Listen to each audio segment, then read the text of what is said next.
I think that investors are really excited about a lot of the companies that are coming to market, and Revolve is a great example of that.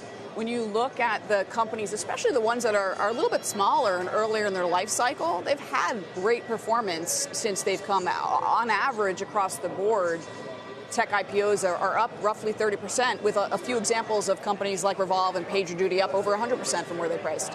Yeah, I'm glad you brought that up, because it does seem like when you see what's performed the best in the market, it is these companies that are earlier on and maybe only a couple years old versus a decade old or a decade plus, like an Uber, for example. Do you think that this is going to push more private companies to go public sooner? I certainly hope so, and I'll tell you why. Because if you take a step back and you think about who gets the opportunity of sharing in that success, it's the everyday investor when they're in the public markets, and it's a more limited investor base when they're in the private markets. So I think it's really important that we encourage companies to come out to market earlier in their life cycle, so when they have that steep growth trend, others get to share in that growth. Because, you know, I think it's a contributing factor if the most dynamic opportunities aren't available to everybody. But I mean, I can understand the rationale for that argument, but why would Uber care about that? Surely Uber would be pleased that they got as rich a price as they could for their last big fundraise.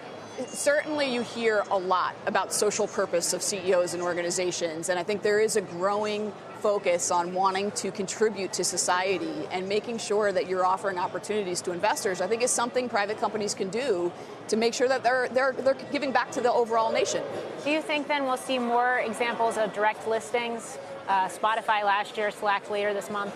Yeah, I think that was a really interesting deal when Spotify, or non-deal, when Spotify decided to approach the markets in a unique way. You know, they didn't need to raise money. They didn't need to raise money right then, is even their point. But, you know, they wanted to become public. They saw the value of being a public company and offering liquidity to their employees and early investors. So now Slack is following suit. We'll see that this month. I do think that when I go out and talk to companies and I have conversations with CEOs, they're asking a lot of questions about it. I don't think it's going to be the norm, but there's certainly interest in whether or not this is an avenue that might be appropriate for specific companies. Go ahead, Morgan. I was going to say, do you think that we will look back on 2019 and all the IPOs that have been in the pipeline and companies that have gone public this year as the peak for this cycle, or do you think there's more to come?